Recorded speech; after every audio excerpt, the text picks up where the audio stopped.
there's like a secret underground training session maybe going on back there right now? This is actually kind of a green screen, so I really don't have this many books. Yeah, well, you're putting us to shame, especially with your background compared to like my white closet and Michael's 4 pictures in the background. Oh, it's 6 actually, for the record. Is there some family pictures? Way to go, Aaron! You're insulting my wife's work, and no, I'm not. I was just saying. I'm just complimenting JJ's background. It's amazing. Thank you. It's just happened to be there, but wasn't set up that way. But yeah, like I've had this office for like about 5-6 years now, so inherited a lot of my books from my family, so they just kept stacking on the shelf. So I read maybe that one. So it's like one book there. Yeah. Hey boys, I'm gonna be right back. Give me 2 seconds, and then you're gonna be right back. Sure. Yeah. This we're already recording, and Aaron already takes off like 2 minutes in. So we're talking about backgrounds. Like one of the first podcasts, like Aaron had like a pile of laundry, and I was just ripping him like half the podcast. Me just ripping like his background for like half an hour. I don't know. And I was just saying how really red or orange my background is, or my camera is right now. The filter is just really weird. So you have like a fisheye lens, because like it feels like it's a GoPro. So I just have it sitting there, and I don't know how to change the filter on it. So, I'm gonna have a large stomach and small head, which is not any different than me in real life anyway. So you're built like a barrel. You probably bench easily like 450. Yeah, a lot of fish in this barrel. So a lot of fish in this barrel. Yeah, all that clean eating. Well, speaking of clean eating, Aaron, we have some new sponsors that we want to introduce first, before we kick off our podcast with JJ. So we just landed. This is hot off the presses. World Meats. Aaron, do you like meat? Yes, everybody loves protein, especially from World Meats. Especially if you're thinking about T-bone steaks, sirloin. They have everything that you can think about. So that is our newest sponsor from World Meats. They are located in the GTA and in Mississauga, and they also do deliver to the GTA as well. So they do. You can order on their website at worldmeats.com. You can use the promo code CH podcast. So CH obviously will stand for choking hazard. It's actually going to be at the app. So there's a high push to the app. So you want to use the promo code through the app, not the website. Through the app. Okay. So just to clarify, so you're going to download the World Meats app. You're going to use the promo code CH podcast, all capital letters, and you're going to save some money on your meat delivery, your steak delivery, your fish delivery, whatever you decide to order. You're going to get some protein, and I believe you're going to save. How much are you going to save, Aaron? 10% off? It's 10% right now. Yeah. As of right now, it would be 10%. And also, to go with that meat that you're so succulent and juicy, what else do we have, Aaron? I think we're promoting a family business here, bud, aren't we? So yes. So TJ Woodworks, which is my brother's company, but he makes charcuterie boards. So he will be offering off one of our charcuterie boards, the choking hazard custom made one for us, but it'll be part of our giveaway for the end of the month. So if you guys have been paying attention to Instagram and all that stuff, the giveaway is still on, so it's going to be until the end of the month because it's following the November schedule. So if you don't know that, head over to the Instagram and the social media pages, but that's what we're going to be having. So TJ Woodworks, yes, he is my brother, but he makes some fantastic products, so that's going to be up there for the giveaway. For those who don't know, what is a charcuterie board? A charcuterie board. So I had to find this out too. It is basically a board where you would place, like, whether it's dried meats or breads, cheeses, all that kind of stuff, especially if you're going to be having like a family social gathering, but obviously social distance because that's what everybody has to do nowadays. You can have it on that charcuterie board, and that will be what you're going to have. But the good thing is the holidays are coming up, so if you don't feel like buying something for somebody, do the giveaway. You got a gift right there. This could be custom made. It's ready to rock.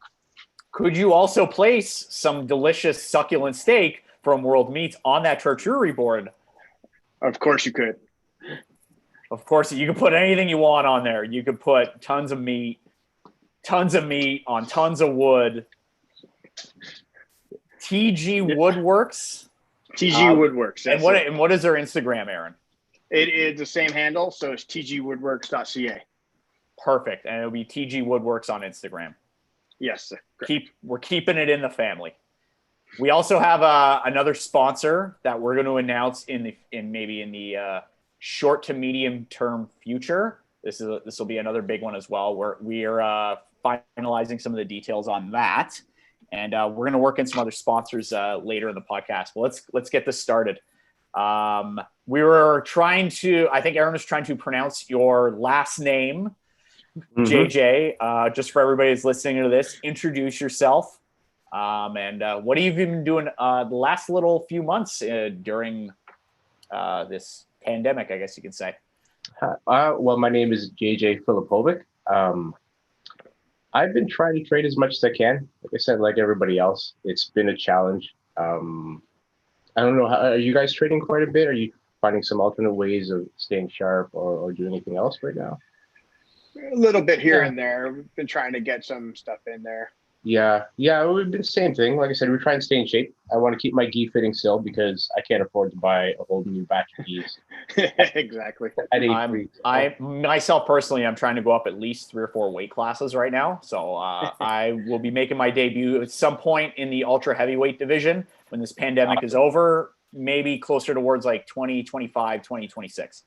I heard they're going to just shift everybody up though. So ultra heavyweight's going to start at 250 now. So that'd be pretty awesome. That's the goal. I'm actually trying to hit 250 right now. I've gained some weight, good weight, I would say, in the last couple months. Actually, I'm up to about 200 pounds right now. I usually in my athletic prime about like 10, 15 years ago when I was actually competing, I was probably like more middleweight. I was probably about 180 pounds. So I'm actually. I was actually having this discussion with Aaron a little bit earlier. I don't know about you, but like, do you feel physically better when you're heavier, when you're lighter, like when you're like lifting weights, when you're doing CrossFit or whatever you're doing? Like, how do you? Let's kick off maybe a little bit of strength and conditioning. Like, how do you feel normally? Like, what's your routine like? I go through phases. I still like to compete. Like, if I get a chance to compete, still. I think if it wasn't for weightlifting and doing a lot of conditioning training, I probably would have stopped competing a long time ago too, or even just training one-on-one with a lot of my students. But yeah, I'm sitting at about 15 pounds heavier than I'm used to. Like I usually walk around at 200, so I'm sitting at about 215 right now. I was actually up to about 225, but I kind of realized that none of my clothes fit anymore. So, and I can't afford to buy anything.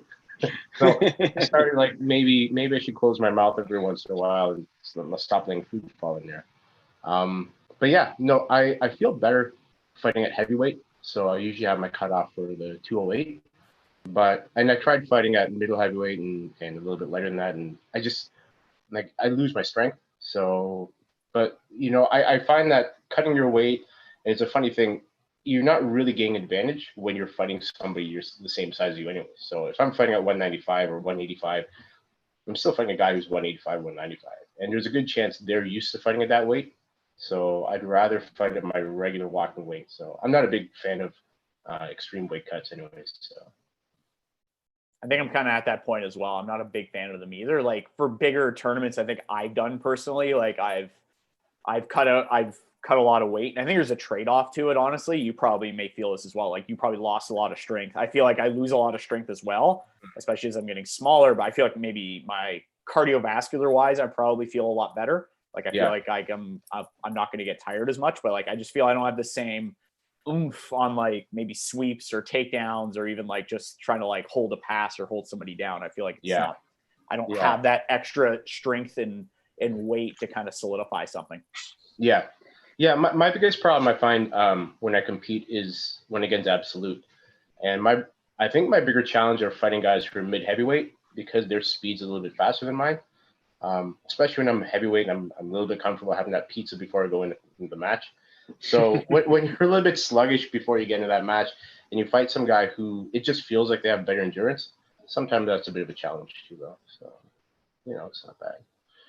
Do you feel, especially like when you're like getting ready for a tournament and you're staying at your comfortable weight, you're kind of like eating a little bit better nutrition wise, or do you just kind of like just going with the flow of what you're normally eating on a regular day to basis? I usually like I'd say 3 or 4 weeks out, it's a little more strict as far as my weight. You know, my water's higher. I tried the whole like Diaz thing where you don't eat a lot of meat, you just go a lot of fish, and you try and stay with a lot of vegetables. I tried that a few times. It doesn't really work for me. Like I said, I usually keep to the same routine diet. But I don't really, that's the one thing I notice about me and competing. I don't really get a lot of stress with it. I notice a lot of people feel pressure. A lot of my students, when we go to comp, they get really stressed out. You can tell they're a lot quieter. They look at their feet a lot, or they, it's just that kind of energy they have. I think I joke around. I'm really sarcastic a lot, and that kind of bleeds into competition time too. But yeah, so I'm very competitive, but at the same time, I don't try and keep that stress there. So it's not a lot of stress in my school for that. Like, and surprisingly, I have a lot of people who do compete regardless of that. So I think it just makes it more inviting. Let's rewind a little bit because we talked about like what have you been doing with like ever since like COVID hit, the pandemic and all that, like back in March, like what have you been up to from like that time to now? Well, I work a full-time job outside of the school too though, so okay. I actually work in Toronto. I work in Etobicoke, so in an engineering firm there. So I'm there usually from 4 to 4 every day. And then I try and hit to the school around 5 o'clock, and I'm usually there till around 10 o'clock at night. And then that's pretty much my whole schedule. Since COVID hit, though, I took some time off work, and the school shut down for that whole 2-3 months. So I went from working 18 hours a day to catching up on my Netflix. So, but outside, I went a little stir crazy for a while. Then I renovated 3 rooms in my house and my garage. Just to keep busy. And then after that, like I said, things started coming back up again. When it comes to stuff like the PSO, like with the OJA, I try and follow as much as I can, but I am very quiet. Like I'm in the background, but I try and listen to everything they talk about. So I try and keep my ear to the ground as far as what kind of restrictions we have. We're a little bit lucky here in Hamilton. I do find that we're not in the red areas or in the red zone. So we're trying to stay with every kind of restriction we can, and we're following everything here, but classes are going pretty good. We're definitely a lot smaller and it's a lot more stress. And yeah, like I said, I still I try and stay as close as I can with some of the other gym owners too. So but it's just really stressful, but we're making it through it too. Like I said, I always have a game plan of how things work, whether it's for fighting, whether it's for like Muay Thai, Jiu-Jitsu. I always have kind of a game plan. I always want to know. What I usually say is whenever I walk into a room, I always want to know where the exits are in the washrooms, because you never know when you need both. So for me, I kind of feel the same way about the school. I'm always going to find the washroom. That's the most important thing for me. Hopefully your facility has a washroom. Sometimes. No, yeah. Yeah. So, because you're kind of like one of the first schools that we've had a chance to talk to, like from the West End, because remember we've been dealing with like the East End, and we went out to Quebec. We were speaking with Glenn McKenzie before. So, and I know Hamilton had like every city's had their issues with COVID and the outbreaks and all that kind of stuff. And the biggest thing was that there was never really any outbreaks in gyms. And then there was a cycle studio in Hamilton. Oh yeah, so Spinco is the name of that. Spinco, right? Yeah. And you had that little bit of a scare, and then all of a sudden it kind of exploded. Like, I don't know, did that guy affect like the way, especially you're talking with different gym owners, like how they were going to operate their businesses, or was it just kind of like, okay, ear to the ground, just keep moving forward? Yeah, it was weird. There was like a 2-pronged feeling with what happened to Spinco. The first side was a natural reaction that everyone was angry, especially gym owners or fitness centers. How could you let this happen? Now it kind of tarnished the reputation of the area. Like now that people, and we always talk about how gyms don't have any cases. We're always clean with things. Then all of a sudden somebody has something. It's actually, it was a little bit annoying to hear that a gym had that, and then we're like, well, they probably did this, they probably did that. But you kind of step back and you think about a couple things. The biggest thing that scares me about it is that's all of our biggest fear is having your name in the paper saying, well, 50 had 5 cases that ballooned down to 200 cases. Like that would be the worst thing that would happen to me. So the second thing was when I heard about this is empathy. Like, I mean, I felt bad about these people who ran this place. And I know that like any other fitness facility or gym or anything that small business like that, it's run out of passion. Like, I mean, I work during the day. I have a job that I have my own income for, but I go in and I break my back for my students too, because I love training. I love having it as part of my life. So to see somebody run with pitchforks and torches and trying to say this is what you're doing wrong when you try to do everything right anyways, it's kind of scary. So just between me and my coaches, we were trying to wonder what would happen here or what happened to these people here. I don't know exactly. I know people who are friends of Spinco, but I don't know the actual owners myself. I know that the owner of the place is in the medical field too. Yep. So they clearly have some kind of understanding of what they should be doing as far as clean practices. Yes, I think actually, sorry, I don't want to cut you off, but I think one of the owners is actually a doctor. So he actually came up with a lot of the protocols, even like the extra ones. Because from my research on the situation as well, because I wanted to look at it and see like, okay, like what happened? Did they do something wrong? Did they not properly screen people going in? From my understanding of the situation, I think everything was followed the way that like the government laid out and like all the protocols that they've laid out. I think they even went up and above, and something slipped through the cracks. Like I think something happens, right? And I think the last thing people want, and like especially at your school, I think the last thing that you want to happen is like somebody gets sick and something happens. Like, but unfortunately, like you can do everything perfect, but like this is a reality right now. Like something like that can happen at your school or a gym or wherever. Yeah. You could be doing everything that you could be doing to prevent it. Yeah. Presumptions are going to be made as far as like how things would have been done there. But, nobody could actually say especially from the outside, I would have done it this way, or they probably did this. So the assumptions you make about the places, it's kind of scary. But like I said, it's just it's unfortunate. And then it kind of spread to another place, another restaurant, which, like I said, I can't say for sure because I didn't read the article, but the hearsay is there's some relation between how things got spread there. I don't even know the exact numbers. So for me to actually claim anything about it, it's just hearsay for me though. But yeah, it's just hard. It's hard for everybody. So, and I do feel for those business owners too, because like I said, there's a few places that have kind of shut down now that really, it's just it's scary and it's really disheartening. It's really sad to hear about a few guys who, even this week, somebody just recently shut down again. So, somebody really tightened our communities. But yeah, so outside of that, that's it. I've just been chilling. I've just been chilling with all these hundreds of books that I have in the background that I have in my meetings that make me look smart when I'm doing some engineering and such. Yeah, bird law. So. So JJ, how did you even get started into jiu-jitsu? Like what was kind of the journey? What happened? Well, I was actually training in grappling arts and submission grappling since I'd say 1997.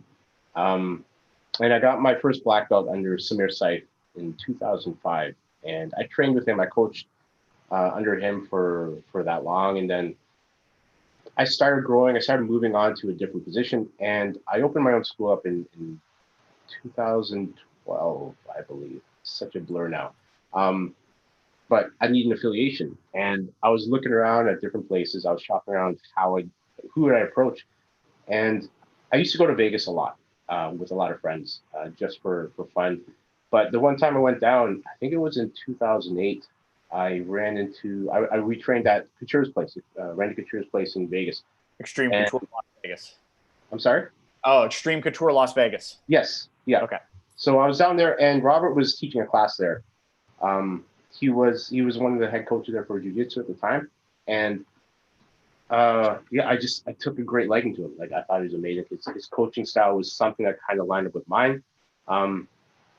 And then when I opened my school up, and I found out that he started his own school up just down the street. So I actually just walked up to him. I flew down there, came up to him and said, "Hey, I opened the school up. I got a black belt in submission grappling. I do this and that. But I've been training. I've been coaching for this long. Can I, can I be one of your affiliates?" He just looked at me and goes, "No." Nah, let me think about it. Let me think about it. Kind of like that. Like No. the thing I love about him is he's not going to like he'll tell you exactly what's on his mind. And I kind of stuck around for a bit. I did a few classes there, and then I actually did a tournament there. It was my first one. It was kind of crazy because I had no friends, no family down there. This guy just walks up to him and says, "Hey, I want to start my own school." So he let me do, I believe it was the Nagas in Las Vegas, as a white belt. And it was a little bit, like I said, I was trying to just jump through the hoops. So I went through, I trained there, I got double gold, and then he gave me my first blue belt on the podium right away. And he said, "Yeah, you're an affiliate." So it was a very awkward spot because, it's going close to 8 years ago now, where it's most people who run a school who have an affiliation, I don't think you're supposed to have one under purple or brown now, but I was kind of a blue belt running my school as a blue belt under him. So, but I did have several years of experience before that anyway. So, but yeah, so I just climbed the ranks. I took my black belt off and I started right from white belt again, or right from blue belt again, and I got my black belt last year. It's just been over a year now, so yeah, about it. Just try to compete as much as I can, fall in love with it, and it is. Here I am. Here I am. And then fast forward to today. So how many Drysdale affiliates are in Canada now? In Canada, I think there's 8. I'm going to shoot for 8. I think 5 are in Ontario. But I know there's a big one in Alberta. Luke Harris has a Hayabusa Center out there. And I feel like there's 1 or 2 in BC. But like I said, I know the guys around here. And your affiliates here we're pretty close with. Pretty awesome guys. So, but yeah, that's the one thing. I always reflect on that face Saturday. I really miss Sundays because Sundays used to be a great place at 50. We used to have our open mats there. We used to make really fun memes or posters about it.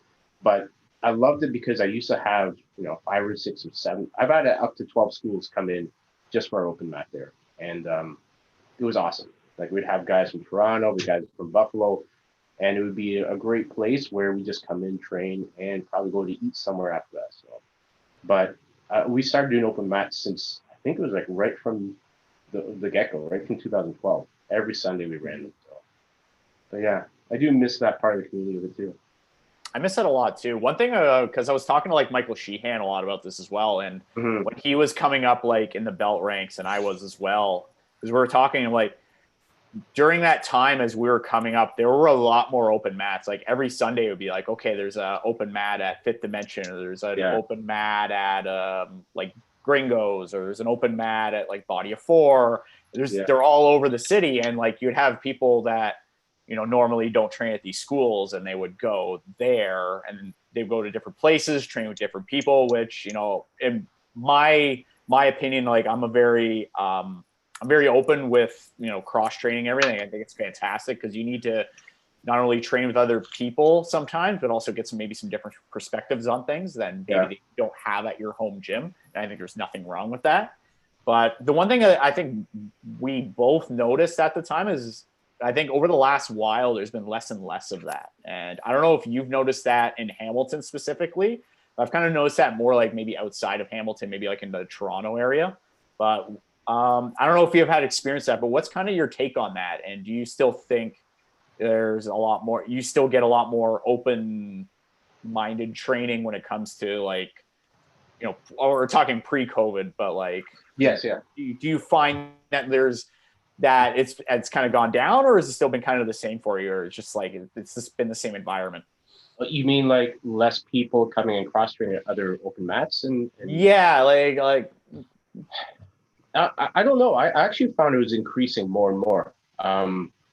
At least in my area, I've had more people coming in. Like as my open mat started getting more popular, I've had other people come in, like even white belts, because generally white belts don't come to these open mats, which I'm not against. And like I said, I think a lot of coaches have that idea of it's nice to have a good foundation of your own school before you start discovering other places too. Yeah. But I was fine with it. Like I'm fine with anybody going anywhere. I was happy with my guys going to other places too. It was a good community for it. So, but no, I didn't. I never found that. I never found that things were starting to evaporate or lines were starting to get drawn in the sand or anything like that. I found that it was actually the opposite way. I found that more people were starting to train, coming into my place at least. My biggest regret is I'm kind of stuck there. Like I miss going to Gringos, or I miss going to see Tony, or I miss going like to Niagara Falls or something. Like I loved going to other places too. And I think I was one of those guys that, as a gym owner, I didn't care. Like I would jump in, I would learn new stuff from somebody else. I'd learn from anywhere because it was just great. It's the community of jiu-jitsu that I like more than anything else. And the great thing is when you have these new guys coming, like a purple belt coming in from Toronto BJJ or something, and they'll come in there and it's like if you're new to a place, you're a little bit guarded because you're trying to test the waters out. But inside a half an hour, it's just like anywhere else. You start realizing everyone's the same people here, and we're all going to eat sushi afterwards anyway, so it's not going to make a difference. So that's about it. I think the biggest thing is just we all have this connection for jiu-jitsu, and we all do this because it really hurts a lot. But I definitely notice I'm buying a lot less Advil right now too. So yeah, it doesn't hurt physically, but sometimes it hurts emotionally. Yeah, tell me about it. So right in the feelings. Yeah, well, I don't know. Yeah, that's the biggest thing I notice is back doesn't hurt anymore. I don't have to really roll out of bed as hard, but I'm curious to see what's going to happen when we start trading on a regular pace again. I am looking forward to it. So, yeah. Yeah, no, I wanted to ask you that because I was like, how do you, like, obviously when government regulations and people's health is the biggest issue, right? But when you think like places are going to be able to open up their schools a little bit more with looser rules and all that stuff, do you feel that open mat concept will come back, or do you think some school owners might still like a little bit more guarded? From my point of view, I'm probably going to be a lot more guarded. Not because of anything as far as a different school, but it's going to be a huge adjustment. No matter what they're saying, the new norm, the new this, the new that.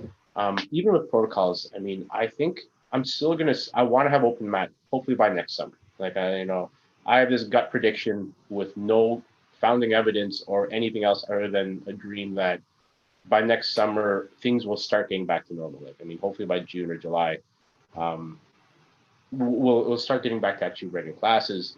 But there's actually no evidence or no anything that proves that might be right. You're just basically throwing it out there. I'm summer 2020. It's gonna be Hail the Mary summer pass. of Hail JJ. Mary pass. It's gonna happen. Summer of George. If I think about it hard, it's gonna happen. Yeah, I achieve and believe it or something. Anyways, but yeah, that being said, like I said, the first few things that I really miss doing is planning our school trips to Vegas. That's the one thing I love doing, is because our flagship school was in Vegas. We did 2 or 3 trips there a year. We did a hard one in August because a lot of us are old, so we'd like to do the old man worlds for sure. But he always had training camps for that. And Robert always had training camps, and it was fantastic. So we would go down, probably spend 7 days down there. 5 days of training, 1 day of just kind of acclimating, and 1 day of just going out for dinner or something like that. But it was a great thing. But the thing that I really miss about it is going down there and hanging out with a Dan Moroni or Mike Aviato or like Fernando. It was crazy because it's like you're down there and you're from other schools, but you're almost like the same team. You guys always saw each other in comp. You'd see each other on those 31 huge mats at the Worlds or the World Masters. And it's just that nice connection I really miss. And I can't wait for that to come back too, though. So. Mm-hmm. Yeah. Yeah, So I'm curious to summer 2021. Summer 2021. Sorry. Yeah, no, I'm curious to see, especially like because Florida is having like the World Masters this year. I think they're going to plan on doing the Worlds as well in Florida at some point later in the fall. So, and I know they're spacing things out where it's like your division is on one day. You can't go watch the matches. You can't do anything. So, like, it's obviously going to take place over a bunch of more days, and obviously for social, it's going to be interesting how like they slowly start to bring this back and how it starts to roll. I'm curious to see how it works. Yeah, me too. Yeah, I mean, December 14th, I think they're starting for the Masters Worlds. I think so. Yeah. I'd have to double check the date, but yeah. No, it is because it was checking flights, but yeah. It's interesting because it's like, well, how do you run a tournament during all this? Like, what are the protocols? Like, if hey, one day if somebody comes out with like a streamlined like 30-second test, do you have COVID? Yes, no, and then you can go compete or do whatever. Like, I think it would be real interesting to see like how tournaments are run down. Like tournaments are being run down there. They're kind of being like the guinea pig of like the world right now, just to kind of see how everything goes. Like, is there going to be like a massive wave of herpes that's going to break out and like kill us all, or is everything going to be fine? We'll see. We'll see what happens. Regardless, everything's going to be fine. I know that everything's going to be fine. We're going to get through this regardless. However, when it comes to these tournaments, when it comes to Florida, when it comes to a lot of things in the southern states, I don't think they care. Like, I think they don't give a shit. No, they don't. They don't really care about anything. I mean, that's the crazy thing is I know guys down there who are like, we just train through it. It's a cold. 1% of the population. As long as we take our vitamin D, vitamin C, whatever, we'll be fine. And I'm like, yeah, it's not, but it's not. So, yeah, like I mean, every once in a while I think about going down. I'm not gonna lie. Like I think, okay, I gotta, it's probably gonna be a smaller bracket. Maybe I could do something down there. But and then you start realizing, no, it's crazy. Why would you do that? The better choice is obviously not to go. But sometimes, like when the pans came by, I was actually trying to train for it. Help me kind of get back into shape. But it's so hard to do that. You can't have any contact. You can't really train with anybody. But the mindset of like, well, maybe I'll actually start, going for a run more. Maybe I'll like, put down this tub of ice cream or the other tub of ice cream or the one. Yeah. So, health and fitness advice starring JJ Filipovic. Yeah. Well, use a smaller spoon. So I don't know. Aaron, put down the ice cream, damn it. Yeah. Well, I throw the spoon away. Just use a hand. Like, what's the use? Ultra weight's not that bad. So, but yeah, like I try and set that. I think that was the greatest part about it is when you guys set those deadlines. Like, okay, the Ontario Open's coming up. I got to start training for that. So it kept you sharp.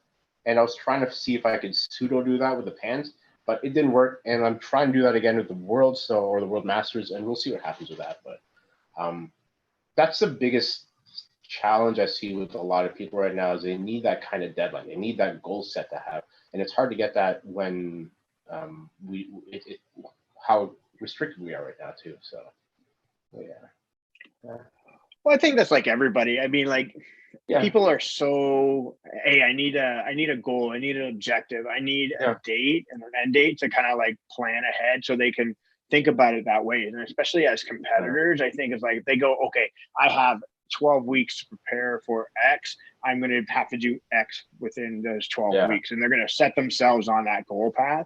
And especially like now, whereas you get people who start for like 2 weeks, but it's really kind of hard to really keep that momentum going where it's just because it's like in the back of your mind, you still kind of know you're like, this is really not for what I want to do. Right. So it's I can see why people are having that difficulty, but again, it comes down to discipline. I think that's the biggest thing. It's like actually being disciplined to build off of it. And again, that's a hard tool unless you're, again, being isolated is even harder. And discipline over motivation is what a lot of people say, but it's a hard thing. It's a hard thing to try and stay diligent with something, or even like like doing Dai Jiu-Jitsu. Like, I mean, you're not really doing it. You know, you picture it, but you know, it's hard not to strangle. At work, I even say to people, it's been months since I've strangled someone, and they think I'm joking. It's been months since I've strangled somebody. You're next. Yeah, well, no, I can't. HR will start coming at me, but yeah. Yeah, exactly. You have that in a little HR, different workplace. You have that HR problem. Unfortunately, me and Aaron don't. We don't have that. Yeah, I won't deal with that stuff. HR? What's HR? That's like a heel hook. No, yeah. So JJ, you so your gym, Fifth Dimension, is in Hamilton. Mm-hmm. When did you start Fifth Dimension? Take us through that process. What got you into, like, what was that kind of that moment? You're like, hey, you know what? I think I should open a gym and work 12-hour days on top of it. Yeah, well, it's so fun. So I had my own student body when I was training at Samir's. Like, I don't know if are you guys familiar with Samir Saif? So yeah, he was my coach. I was with him for about 17 years. So I trained under him. In 2005, I started my own classes slowly with my cousins. So I basically had, you know, about a dozen Filipinos running around late at night with me from 9:30 till midnight. So we ran classes after classes. Yeah, our routine was kind of crazy, but as he kind of transferred, he moved to like opening bigger opportunities for himself, which led him to closing down Combat Reaction, which was his original school. I was kind of left out there with the choice of like, what am I going to do with my students now? I've had students for 2-3 years, and it was a choice I made of like, do I want to start my own school up right now? Like, am I at that point? I know I'm qualified to do it, but do I want to do it? Like, I knew it was going to be a big commitment. You change your life when you start going from being a coach to being a coach and a gym owner. And it's kind of one of those weird commitments that you get a little bit scared about, but I did. And initially, I didn't open up with jiu-jitsu. Like, I didn't open up with Brazilian jiu-jitsu at all. I actually opened up with, I did a lot of Kung Fu. So I did a lot of use of force and combative. So I trained with a lot of law enforcement and police. So I did a lot of Wing Chun-based combatives. We did Muay Thai, and we did submission grappling. So we followed the same rules as Brazilian jiu-jitsu, but I didn't have a formal affiliation. So I'm not going to call myself something I don't have a proper title for. So that being said, I was like, I gotta find a way to make sure I can call myself a Brazilian Jiu-Jitsu school. So that's where I found Robert. He was probably, like I said, one of the top guys that I wanted to train with. So from there, that's how I started with it. So I've had several people, as far as coaches, come in and help me with it. I have a really tight knit group of people right now who started with me. Like, they've been pretty much there from the get go. The only person who hasn't been there right from the start with me is, you guys know Patricia, obviously. Yeah, we're going to actually have her on in probably like a week or two as well. Awesome. Yeah, so she's family to me too. It's just weird how close I've gotten with everybody here. Like, the Muay Thai coach is Crew Kyle Regan, and we've lived together for several years too. He is like my brother. We still hang out all the time outside of the school, so I have that close group. I have Kenny Mills. I have, like I said, Patricia. And I have several people who started with me, and now they're at that point of they have invested so much time into the school, like they became coaches, and now they're doing things that are parallel. Like, I have one girl, Michelle Pepin, and she certified herself this year as a kettlebell coach too. So she's running kettlebell classes on top of this now. So she's just loving how much opportunity she has with the place. And as far as a coach, to see her go from her white belt to, like, she's a senior purple belt now, it just blows my mind, the transformation people have. So I think that's what keeps me going, is when I see a lot of these people who come in and they're one way and now they've changed so much. And you think about it, you know, I've only been open 8 years, but you know, sometimes that feels like 8 months, sometimes that feels like 80 years. Like, it depends on how relative it is, right? Now, you guys think about, what were you doing 8 years ago? And sometimes you're like, oh yeah, I remember that song. You know, and then like other times you're like, oh man, that was like so long ago. But yeah, so it's crazy what things change and what things stay the same there. But yeah, as far as a place, I wouldn't be able to run it without those guys either, like any of those coaches. So yeah. Another thing, how is business wise, like, is there anything you would recommend to somebody who might be listening to this going, hey, you know what, I want to open up a jiu-jitsu school, or I want to do something, in jiu-jitsu, business wise? Like, do you have any advice for them? No. You're on your own. Yeah, you're on your own. Yeah. No, you know what? It's funny. Don't go in there. It's I don't know, man. You got to wear a lot of hats. But both of you guys have been to several schools. Every school has their own little idiosyncrasies. Some people are really good at business, and some people are really good at coaching. Some people are really good at people. Some people are really good at fighting, and some people are good at one or two of those things. So every school I've seen could play on the strength of what they're good at. I think I'm okay at the business side. I'm trying to be the best coach I can, and I think I'm okay at like the competition side. I'm not a great competitor, but I think I have a good mindset for it. So I try and take whatever I have as far as those skills and use those to make the best school I can. Like I look at somebody else, like look at Gringo, and his coaching ability is phenomenal. His business ability is amazing. So he has such strong strengths to make what he did. And you look at people who run different kinds of schools. Like I'm really good friends with PJ, and the aura of his school, like the personality and the product he puts out there is the same thing. Like his coaching is amazing too. And as a person, he's amazing. And you look at Jeff, the same thing. Jeff is such a staple in Hamilton too. Like he's a fantastic guy. If I see him at comps, we stop, we hang out for a bit and chit chat a bit. But the same thing, everybody, it's like starting any business, I think. You're going to play on your strengths, and then you're going to need help on your weaknesses anyway. So I got a lot of friends to help me with my weaknesses, but that's about it. Yeah, like running your own place, there's a lot of things. If it's running smoothly, you're doing a good job. That's about it. Like if nobody's really complaining, you're doing a fantastic job. Half the time people don't even know what I do at the place, which means I'm doing it really good then. So if people have no idea what I'm doing, then that's a good thing. So if they have less questions, I feel good about it. So does that make sense? Kind of. No, 100%. I mean, like, did you have this vision, especially when you look at like your students that you say that have like grown for like they've been with you for so long and they've moved into these different roles within the club and getting different certifications and working with you? Did you ever envision that when you started that original spot of like, okay, I'm going to open up a school, or was it just kind of like we'll manifest it as we go? Like, did you think that it was going to go that route? Man, I didn't even know I'd be an affiliate for jiu-jitsu when I opened my school up. I every time I look at my business, it's like remortgaging my house. I change everything up a bit. You got to format everything. You got to like move things around, and you accommodate to what happens. Like when you're a white belt, you always envision having a black belt.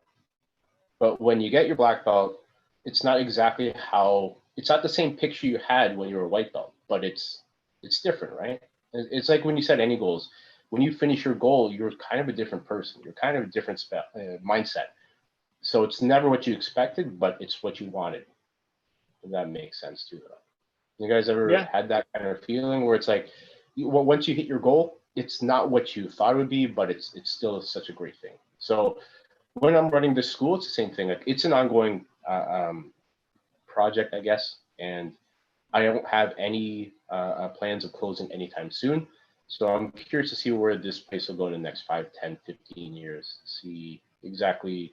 I don't care about growing big. I don't care if I have 500 students, but I'm just curious now to the point where I'm open to see where my next batch of black belts will come in, because we're at that point now where I'm the only black belt there, but I have several people who are at the cusp of having their black belt as well. So it's going to be that position too, seeing what's going to happen, because that's a huge dynamic. That's a huge shift for my school as well, right?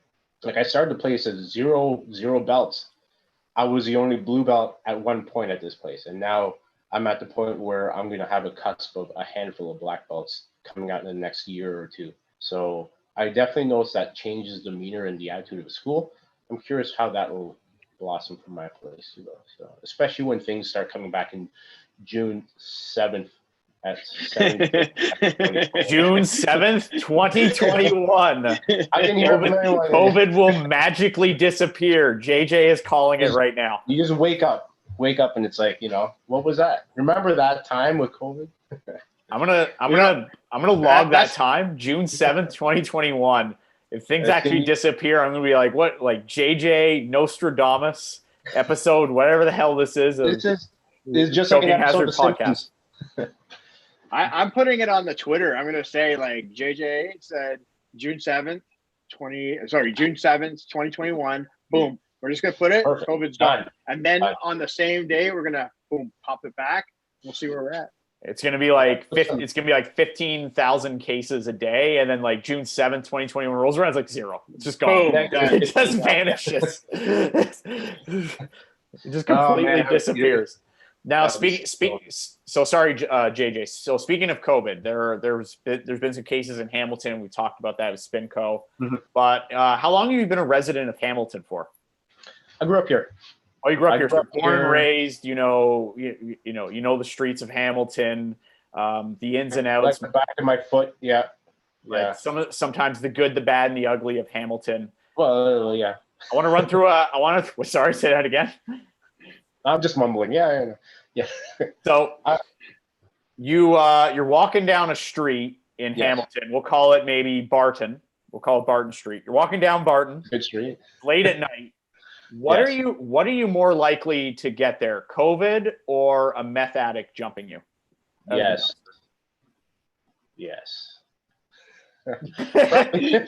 Just yes. Just yes.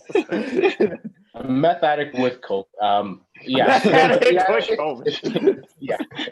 It's we've got pockets. We've got pockets of bad, but we've got, like I said, Hamilton's weird.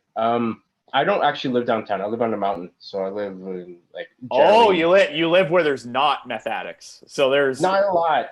There's less. Not a lot. Not as significantly less. It's manageable up here. So. They live in houses and not dumpsters. What? What's the difference? What's the difference? Yeah, I know Hamilton does get a bad rap. There are, just like in every other city, there's pockets of good and there's pockets of bad. But at least you're in a safe spot. Well, it's crazy because Hamilton, I'm not gonna lie, I like that we have this kind of horrible reputation because it keeps a lot of people out. It's not that busy here, and I kind of like that. We have actually, in the last 5-6 years, cleaned up our downtown quite a bit. Like there's a lot of horrible places there, obviously too. I've lived in a lot of cities actually. I left Hamilton for about 15 years, and I traveled a lot more. Like I lived down south a lot. I lived in Florida for a few years and lived like out west for a few years. But yeah, every city's got their horrible spots. And I came back to Hamilton. You always love the city that you grew up in because I mean there's memories and familiarity. I don't. Yeah, well, I mean some people do. Yeah. You're from Brampton. Nobody cares about Brampton. That's why, Mike. I think we should. Center. So Brampton's currently in code red right now. I personally believe they should be put in code black. That's a good one. Yeah. Are you guys both from there? No, we're not. I'm from Etobicoke. Oh, well, that's where I work actually. So Aaron's south Etobicoke from the nice side of it. Another question. So worst city, Hamilton or Brampton, and why is it Brampton? I still say Hamilton. I love the place, but I don't know. Maybe because I haven't been to Brampton enough. So I think that's probably why that you're. Well, they got a great soccer center, and I go there quite a bit. I used to, because that's where the GTA Open was, wasn't it? Am I right? Yeah. No, that's a good spot. Actually, you know what? That soccer center is actually fantastic. I will say that is one of the nicer venues that jiu-jitsu tournaments have taken part of. There's been a lot of GTA Classics there. Shout out to Tony Isaacs and Dan Maroney. There's also been a lot of Ontario Opens there as well. many moons ago. Shout out also to Fernando Zulik. All three of those gentlemen are podcast alumni as well. But I don't think you've seen, I don't know, like there's downtown Hamilton and then there's downtown Brampton. Just different like I said, levels of. my full experience of Brampton is their soccer center. So it's very positive. I would say just keep your experience just to the soccer center, and I think it'll be good. Really? I might go by there anyways. But yeah, no, like I said, I'm pretty good with the whole area. But yeah, I'm not good at the whole making fun of cities thing, because I feel like everyone who stays in the cities there is a bit of charm that everyone likes to have with where they're from.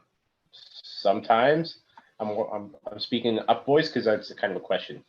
But yeah, as far as like Hamilton goes, I do notice that like before COVID, it started becoming a pretty good city as far as restaurants. We're trying to get the whole art scene coming in here. It's unfortunate how the way things hit, because a lot of the small businesses that started blooming here, they're really suffering too, though. So just like everywhere else, though, I think. But yeah, like I said, I was hoping that there would be another Hamilton Open coming up, as far as how things run. Because Niagara was starting to run a really good tournament. There's always great ones in Toronto. And like you look at Ottawa was having a good one. But I never found that halfway point for me. Like I always liked Hamilton because it was somewhere between Niagara, Toronto, and like London. Because all those guys, they all have good jiu-jitsu scenes. They all have good areas there. So the one thing I liked about Hamilton is kind of centralized to all of that. I was hoping that we'd be able to organize something to run it here. Maybe in a couple of years. It'd be nice. Maybe January or June 7th, 2021, when COVID disappears. Yeah, like I mean, I'll need an hour at least to put the mats down, but yeah. So. Well, Jeff Jocelyn back in the day used to have the Jocelyn Invitational, and yep. He was actually one of that was like one of the first like really big tournaments that was. Yeah. He ran one of the greatest ones I've ever been to. I thought it was one of the biggest ones in Canada at one point too. It was literally 2 minutes down from my house, I remember. But yeah, his tournaments were fantastic. Like he definitely knew how to run them properly.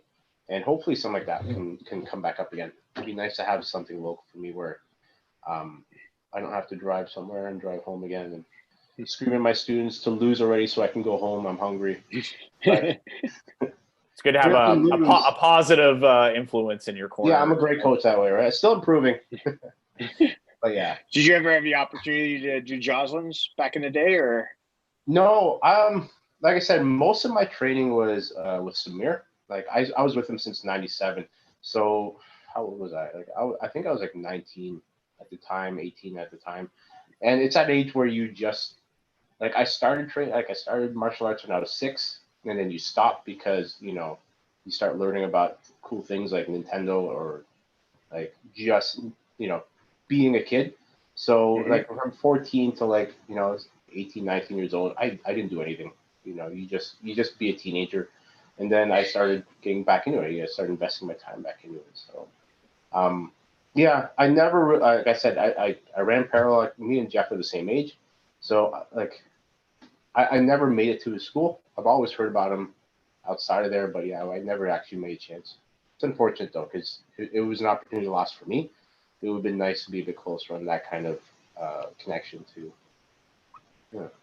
But like as it is now, it's fun because like I mean the connection in Hamilton right now it seems pretty good as far as like not right now it's kind of hard obviously with COVID, but right before COVID hit. Like it was nice to see. I see a lot of Jeff's guys come to my place, or my guys go to his place to train, or like especially with PJ. There was a really close connection.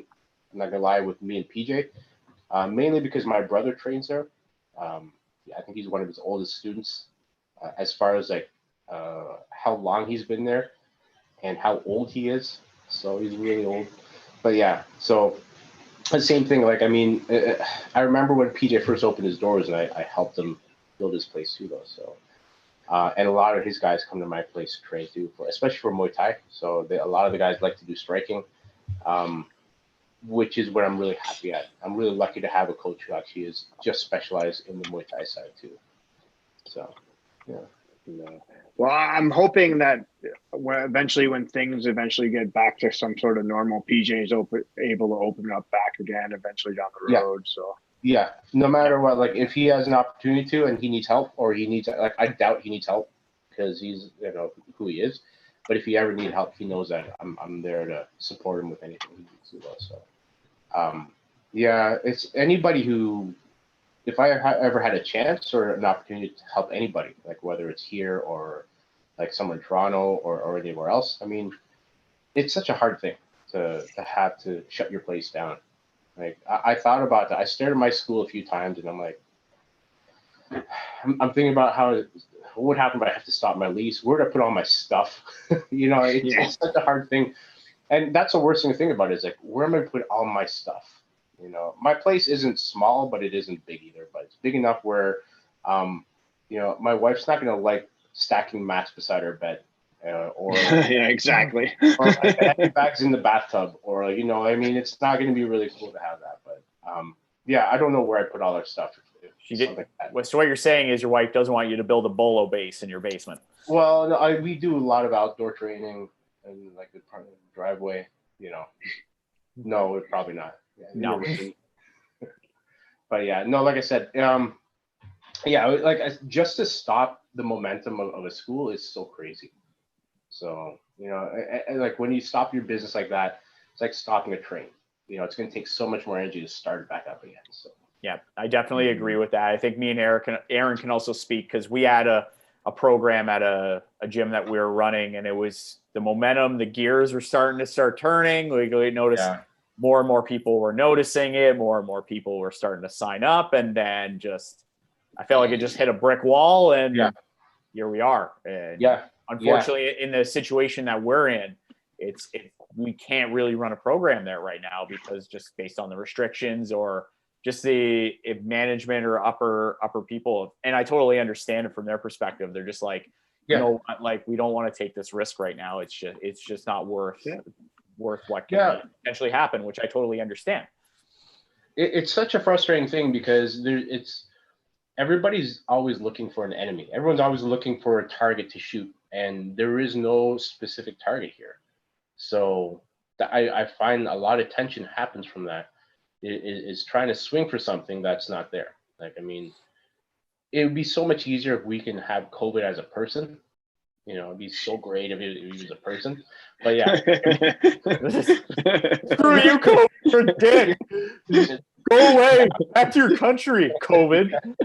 It would be like that kid in school that everybody just picked on for like no reason. Just because like people are dicks and they're just pick on one kid for no reason whatsoever. Like Aaron might have been that kid in school. You never know. But like just Aaron COVID Gall. Can you imagine if your name was COVID by accident before this started? Oh man, that would be so fantastic. Oh, yeah. It's even like Corona beer has like been totally ruined. Oh, I know, right? Like as a business, like everybody loved Corona in the summer. Everybody drank Corona. There was never an issue. And then all of a sudden, coronavirus, and it just became this big thing that shut the world down. It's like, nope, keep that stuff away from me. Screw you, Corona. Yeah. So I feel like that's the biggest anxiety people have is, there's nothing to blame. It's just a circumstance. And having a rough circumstance, people, including myself, I have a hard time coping with it sometimes. But it's just got to wait till June 7th and we'll be all right. June 7th, 2021. I'm going to circle that date on my calendar. I just looked it up. So it's a Monday. So it won't be a tournament day, but we can always schedule the tournament for the 12th, which is a Saturday. So you have a lot of time to set it up. So Monday, it's a chess day. Gotcha. Yeah. One last, so JJ, one last thing I want to ask you this evening. Yes. Just based on from now, maybe even to June 7th, 2021, what are your plans? What are your plans for Fifth Dimension? What are your plans for yourself, personally? Like what do you got planned for the future? From now till then, I don't know, man. It's it's always this adventure of how are you going to adapt? What are you going to do to innovate things? And it's weird because when you start looking at things and when we had that spike and then things started going down in August, maybe we're through this thing. Maybe we could start doing contact training again. And we had those social circles and you're like, okay, now we're going to start a new format. Like I was at that point where because classes were so quiet, I was thinking, okay, maybe I can revamp my curriculum now. I could start clean slate and say, this is how I'm going to reorganize my classes. But then we hit the second spike. So now I'm at that point where it's like, how are we going to start training again for this? So I think a lot of people have adapted pretty good as far as how to do conditioning classes, how to do stretching. So for me, I'm finding I'm getting a lot more flexible again. I'm actually working on more rehab things. Like I said, my knees are fantastic, so I'm actually learning to strengthen my knees up. I'm learning how to do proper training sets as far as strength and conditioning. I might get back into weightlifting again.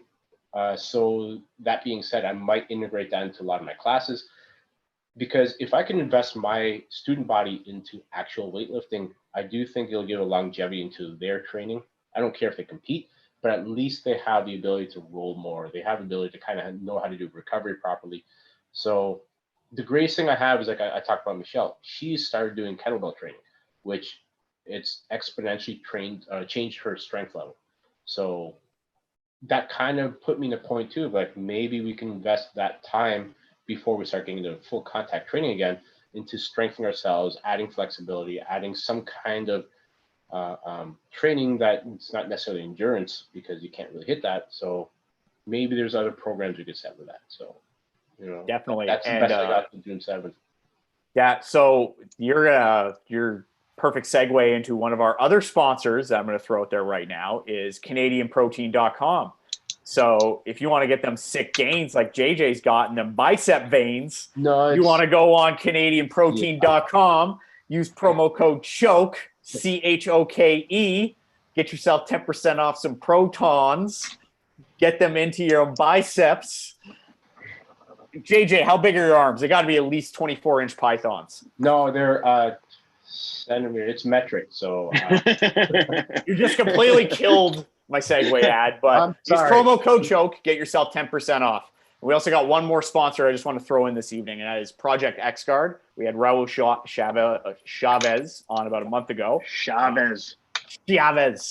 Julio Cesar Chavez was already one of my all-time favorite boxers, actually, but I digress. So Raul Chavez. Raul boxes? Right. Yes.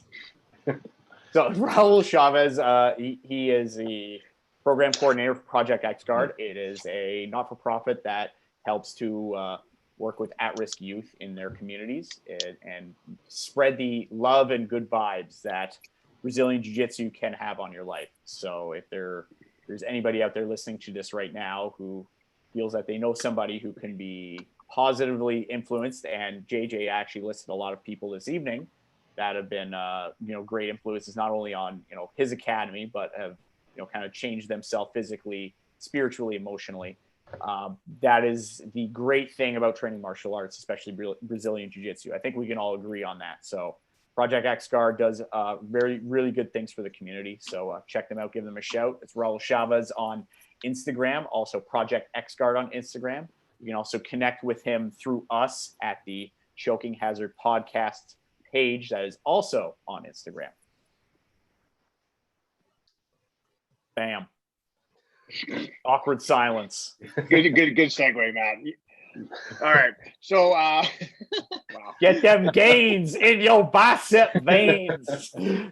I also rap. I've also picked up I've done a lot of different things during the COVID period because I've been off with another sponsor, CERB, and Justin Trudeau. I've been really helping out me and Aaron in our sponsorship months when we were doing this podcast. I don't know where I was going with that, but there you are. Those are two more sponsors that we have there. So you want to check them out. Liberal Party of Canada. Trudeau. That's quite the sponsor, man. Yeah. we got a lot of sponsors. It's really, we got to try to work as many of them in as possible.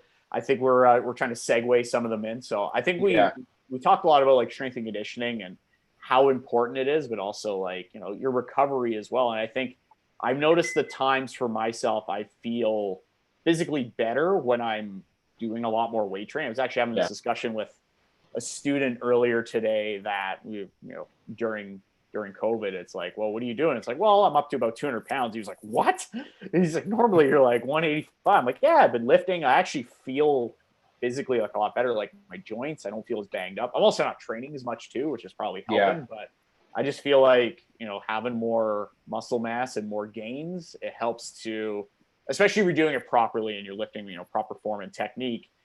And also strengthening certain areas that kind of get banged up during your jiu-jitsu sessions, your knees, your shoulders, your elbows, strengthening the muscles around that will help with reinforcing like your ligaments and tendons. So you're not taking such a beating. Yeah. Well, it's funny. I've had several different kinds of guys with different kinds of training methods. I talked to, like, I got guys who do powerlifting. I got guys who do actual weightlifting. And there's different techniques they use. Like, you guys know Aaron Diedrich? I'm not sure if I've heard the name. Yeah, he's like I said, I believe he's a brown belt. But yeah, he's a big guy. He's just solid. But yeah, he actually ran his own powerlifting gym at one point too, and like you could just tell the difference in his strength and just how he has advantages. And he's roughly the same. He's a little bit heavier than me, maybe like 15 pounds. We're close to the same now because of how much bigger I am. But you could just tell the density of like his grips, his movement. It's just so, everything is so sure when you fight something like that.